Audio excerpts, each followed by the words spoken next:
자, 근데 저희가 이렇게 네 군데 중에서 저희가 남양주 왕숙을 제가 조금 분석을 해드리고 싶어요.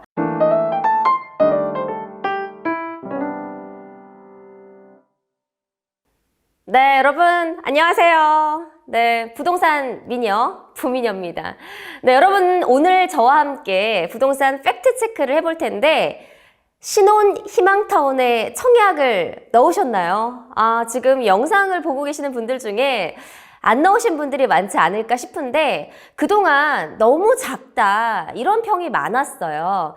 오늘요, 올해 처음으로 청약 접수를 받은 신혼 희망타운에 대해서 제가 전격 분석을 해드리도록 하겠습니다.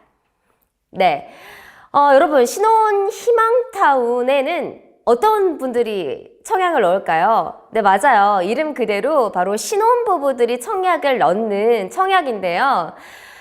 너무 작다는 그런 불만들이 많았어요. 그래서 그동안 청약이 좀 저조했거든요. 그래서 올해 처음으로 이번 달, 그러니까 3월 달에 청약을 실시를 했는데 청약 접수가 마감이 됐습니다. 청약 성적을 열어봐야겠지만 오늘 신혼 희망타운에 대해서 분석을 해볼게요. 네. 그래서 지금 올해 신혼 희망타운이고요. 00 사전 청약 접수라고 하죠. 사전 청약 접수 중에서 신혼 희망타운에 대한 접수가요. 지금 23일로 마감이 끝났습니다. 그래서 저희가 어떤 건지 한번 분석을 해보도록 하겠습니다. 자, 이번에 나온 물량은 4개였어요. 4군데서 이렇게 나왔는데요. 보통 2군데는 남양주였고 또 2군데는 인천에서 나왔습니다. 그래서 총 4군데 왕숙 신도시 1과 2에서 각각 하나씩 나왔고 인천 계양과 가정 2에서 나왔는데요. 지금 보면은 타입이 어떻게 돼 있나요? 전부 다 55제곱미터로 동일하게 평형이 나왔고요. 지금 나온 공급 물량을 보면 1800 정도, 1800세대 정도 돼서 네, 적당한 물량이 나왔습니다. 그런데요, 이게 4군데에 대해서 청약 접수가 이미 끝났는데 저도 이제 보도자료를 이거 썼었거든요. 근데 이 신혼 희망타운이라는 게 여러분 어떤 건지 정확하게 알고 계세요? 이게 신혼부부들이 넣는 청약인데 한국토지주택공사 LH의 자료를 보면요, 이렇게 써 있어요. 아이들을 키우기 위해서 안에 국공립 어린이집, 또 유치원, 초등학교가 들어서고요. 그 다음에 아이들을 잘 키울 수 있도록 육아 특화 설계를 여기에 도입을 하겠다, 뭐 이렇게 써 있어요, 보도자료가. 근데 단지는 뭐 특화 설계 다 좋죠. 그런데 지금 문제가 됐던 건 뭐예요? 평형이었어요. 지금 55제곱미터인데 55제곱미터면 우리가 평형 기준으로 하면 17평, 뭐 18평 이 정도밖에 안 되거든요. 이게 좁다는 의견이 일단은 많았습니다. 자, 근데 저희가 이렇게 4군데 중에서 저희가 남양주 왕숙을 제가 조금 분석을 해드리고 싶어요.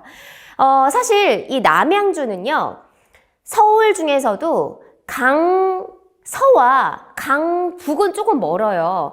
그리고 인천하고는 거리가 좀 멀지만 강남하고 강동은 조금 거리가 가깝고 출퇴근할 수 있는 그런 신도시로 개발이 됩니다. 그래서 제가 왕숙 신도시에 대한 이야기를 많이 들었고, 저는 지금의 이제 강남 쪽에 살고 있기 때문에 이 왕숙 신도시가 굉장히 익숙했고 제가 여러 번 한번 가보기도 했어요. 근데 왕숙 신도시가 지금 2군데가 있습니다. 남양주인데 여기에 이렇게 왕숙 1신도시가 있고요. 여기에 왕숙 2신도시가 이렇게 조성이 되거든요. 그래서 1과 2가 있는데 이렇게 나눠져 있어요. 구분이 이게 붙어 있지 않고 지역이 나눠져 있습니다. 근데 남양주의 특성을 좀 살펴볼 필요가 있는데요. 남양주는 이렇게 도시가 조금 떨어져 있는 경우가 많아요. 별내, 퇴계원, 사릉, 금곡 이렇게 또 다산 신도시도 있고 왕숙 신도시. 왜 남양주가 왜 이렇게 도시가 떨어져 있냐면 중간중간에 이렇게 산이 있고 개발이 못 되는 그 평지가 아닌 곳이 많기 때문에 이런 식으로 돼 있는데 남양주가 사실 이 잠실하고는 굉장히 거리가 가깝잖아요. 뭐 차를 타고 빨리 가게 하면 뭐 2, 30분이면 금방 가는데도 아직까지 이렇게 엄청 큰 도시로 발전하지 못한 거 보면 이 지리적인 특성 때문에 좀 그런 것 같다라는 생각이 드는데요. 어쨌든 이번에 3기 신도시가 이렇게 남양주의 왕속 신도시로 거듭날 예정이죠. 근데 여기 왕속 신도시를 조금 주의 깊게 살펴보셔야 될 필요가 있는 게 왕속 신도시가 이 3기 신도시 중에서도 규모가 가장 커요. 그렇기 때문에 여기가 나중에 다 인프라가 조성이 되면 저는 자족 기능을 충분히 할 수 있는 그런 신도시가 되지 않을까 싶습니다. 사실 경기도에 이미 완성된 신도시들이 되게 많잖아요. 예를 들어서 우리가 대표적인 판교, 뭐 판교도 그렇고 뭐 1기 신도시인 뭐 평촌, 일산 이런 데도 처음에는 그냥 뭐 농지로 이용한다거나 아니면 일반 주택들이 모여 있거나 이런 곳이었잖아요. 뭐 예를 들어서 뭐 어르신들이 말했을 때는 뭐 배밭이었다, 저기 완전 밭이었다 이런 데였는데 근데 이게 신도시로 조성이 되기 시작하면요. 토지 보상이 이루어지고 신도시가 들어서면서 아파트가 먼저 지어지겠죠. 그리고 각종 인프라가 들어서게 되면 여기가 정말 천지개벽을 하는 일이 굉장히 많았잖아요. 지금 뭐 판교나 뭐 분당도 그렇고요. 다 이렇게 조성된 신기 신도시들이죠. 그리고 여기에 교통 호재라는 게 겹치면 진짜 도시가 엄청나게 발전을 하기 시작을 합니다. 그래서요, 이 왕숙 1, 2 신도시를 개발하겠다고 했는데 지금 1기 신도시에는 어떤 이슈가 있냐면요. GTX B노선이 신설될 거라고 했고요. 그리고 9호선 연장선을 여기다 넣겠다라고 했어요. 1기 신도시가 워낙 규모가 크기 때문에 정부에서는 이런 교통호재를 넣겠다고 했고요. 그리고 이 왕숙 2 같은 경우에는 여기다가 경의중앙선을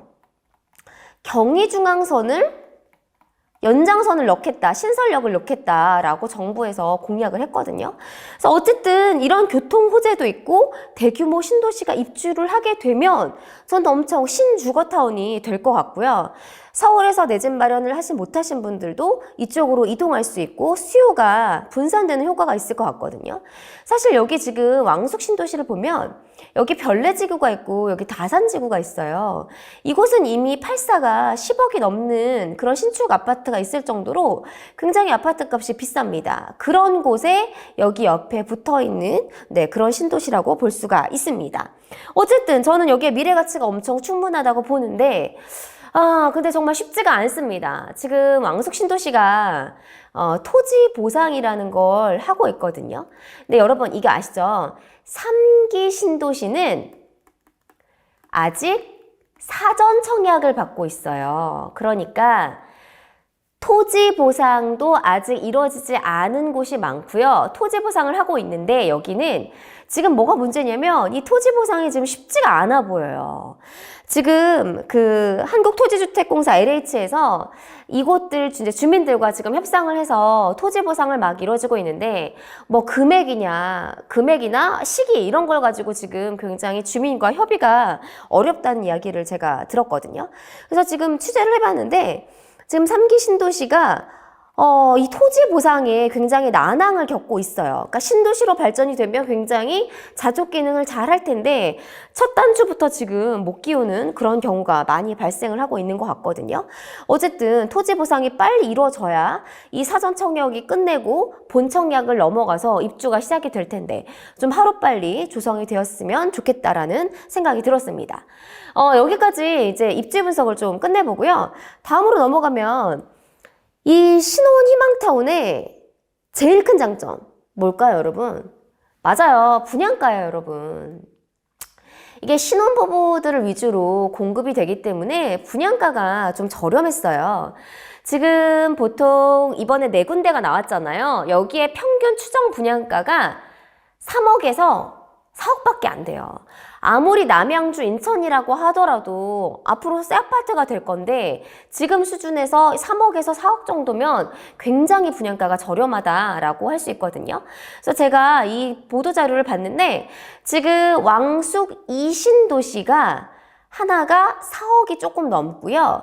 나머지 왕숙 과 1과 그리고 인천 계양 가정이는 4억이 채 안 돼요. 분양가가 정말 저렴하죠. 아무리 55제곱미터라고 하더라도 이 정도 분양가는 굉장히 저렴한 측면이라고 할 수가 있습니다. 그래서 아마 신혼희망타운에 청약을 해야겠다라고 하시는 분들은 이 분양가가 굉장히 매력이 있게 다가오지 않았을까 싶습니다. 그런데요, 제가 앞서서도 말했지만 이거 어떻게 살라는 거야? 이거 지금 55제곱미터 너무 작아요. 이게 그래서 제가 평면도를 한번 들고 나왔어요. 이게 전용 55제곱미터 평형에 대한 이게 평면도이거든요. 그러니까 제가 봤더니 기본형이 있는데 기본형은 여기 침실이 있고요. 거실이 하나가 있고 여기 또 침실이 있어요. 그러면은 지금 침실이 하나, 두 개죠. 분리가 돼 있고 욕실 하나. 그리고 팬트리, 뭐 발코니, 드레스룸 뭐 이렇게 있는 건 다 있는데 아니 55제곱미터에 여기 애기 키우고 어떻게 살겠어요. 이게 진짜 말이 안 되죠. 17평, 18평밖에 안 되는데 거실도 있고 방 2개고 그리고 화장실이 적어도 한 2개는 있어야 되지 않을까 싶은데 지금 하나밖에 없는 그런 상황입니다. 근데 이게 확장형을 보더라도요. 확장형도 마찬가지예요. 여기는 이제 침실이 여기 옆쪽으로 붙어 있고 그 다음에 거실이 이쪽으로 붙일 수도 있고 선택 항목에 따라서 이렇게 되는 걸로 나와 있거든요. 어쨌든 지금 평면도를 보기만 해도 좀 답답합니다. 아니 신혼부부 둘이 살 거는 상관이 없는데 아기가 있다라고 하면 여기서 아기 짐도 다 못 넣을 것 같은데요. 거실에다가 애기 짐 아예 못 놓고요. 방 한쪽으로 몬다고 하더라도 그럼 방 한 칸으로 애기 키우고 살아야 되는데 작아도 너무 작다라는 생각이 좀 들었습니다. 아니 그래서 제가 보기에는 이런 지금 평형 문제가 있기 때문에 신혼 부부 중에서도 애기를 계획하고 있거나 아니면은 지금 애기가 한 명 있는 분들은 여기에 청약을 안 하신 것 같아요. 그래서 청약 경쟁률이 굉장히 낮는 상황이 벌어질 것 같고 그리고 여기가 지금 꽤 오래 거주를 해야 된단 말이에요. 지금 5년 실거주를 해야 되고요. 그리고 10년 동안 전매 제한이 걸려 있거든요. 어쨌든 내가 만약에 지금 아기가 없어요. 신혼부부가 여기 당첨이 돼서 들어가서 산다고 하더라도 아기가 태어날 수가 있잖아요. 그러면은 5년 동안 일단 여기서 아기 키워야 돼요. 그리고 나서 5년 뒤에 뭐 여기 임대를 주고 판다고 하더라도 어쨌든 내가 무조건 실거주를 해야 되는데 이거는 신혼부부들의 눈높이를 전혀 맞추지 못한 결과가 아닐까 싶어요. 눈높이를 좀 높였으면 좋겠습니다. 신혼부부들도 당연히 넓은 집에 살고 싶고 특히 아기가 있다면 이런 게 더 필요합니다. 아무리 단지 내에 뭐 초등학교도 있고 유치원도 있고 학세권에다가 뭐 특화시설이 도입된다고 해도 조금 더 이게 방이 넓어지고 이 평면도가 넓게 뽑아야 된다는 생각이 들었습니다. 자, 그래서요, 이런 문제점 때문에 청약 경쟁률이 계속해서 떨어졌어요. 작년에 신혼 희망타운의 청약 경쟁률이 제일 높았고, 이게 회를 거듭할수록 계속해서 떨어지고 있는 추세입니다. 그리고 올해 특히는 올해 처음으로 모집을 했는데, 좀 저조한 성적을 기록하지 않을까 싶습니다.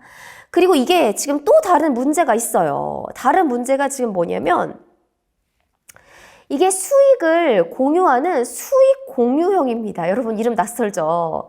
아마 신혼희망타운에 청약을 하려고 하시는 분들은 이게 무슨 의미인지 당연히 아실 텐데 야, 이게 쉽지가 않습니다, 여러분. 이게 뭐냐면요. 난감해요. 제가 들었을 때도 과연 이거를 꼭 해야 되는지 정부와 수익을 나눠 가져야 됩니다. 그러니까 예를 들어서 전매 기한이 풀렸어요. 그러면 집을 팔게 되잖아요. 그러면 어떤 수익이 발생했을 때 최소는 10%고요. 많게는 50%까지 이 수익을 공유를 해야 됩니다. 이 퍼센티지는 뭐 대출을 얼마 받는지 뭐 이런 거에 따라서 좀 달라진다고 하는데 중요한 거는 최대 50%까지 정부가 이익을 가져간다는 거예요. 근데 여러분 그런 거 있잖아요. 아니 청약에 당첨이 됐어요. 내 집 마련을 했어요. 그럼 당연히 내가 실거주용이고 내가 내 집에 살기 위해서 이 청약을 넣었지만 그래도 어쨌든 시세 차익에 대한 부분도 함께 가져가는 거라고 생각을 해요. 요즘에는 이 개념이 바뀌었잖아요. 요즘에는 이게 실거주뿐만이 아니라 당연히 수익적인 부분도 시세 차익이 동반이 돼야 당연되는 거잖아요. 이 두 가지를 생각해서 집값이 오를 걸 기대해서 사는 거지. 이거를 기대를 아예 안 하고 사시는 분들은 전 없다고 생각을 하거든요. 이거는 좀 그래서 단순히 주거의 목적에만 너무 치중한 게 아닌가라는 생각이 들었습니다. 아니, 여러분 생각을 해보세요. 청약이 당첨이 됐고 내가 집을 팔아서 어떤 차익이 남았는데 50% 내놔 이렇게 하면 이게 당연히 반감이 들지 않을까 싶어요. 저부터도 이거는 조금 별로 내키지 않는 그런 측면이라고 생각을 합니다. 그래도 그나마 다행인 거는요, 여러분, 이제 30평형대 시니타가 나온다고 합니다. 워낙 이제 청약 경쟁률이 안 좋았고 너무 낮다, 그리고 너무 작다, 이런 불만들이 많았기 때문에 정부에서 이제 그걸 없앴어요. 원래는 60제곱미터 이하로 뭐 공급한다, 뭐 이런 뭐 규칙이 있었는데요. 그걸 과감하게 없애고 시니타에도 30평형을 도입을 하기로 했습니다. 그 점은 너무너무 다행스러운데요. 아니, 신혼부부들도 20평대가 아니라 30평대 살고 싶습니다.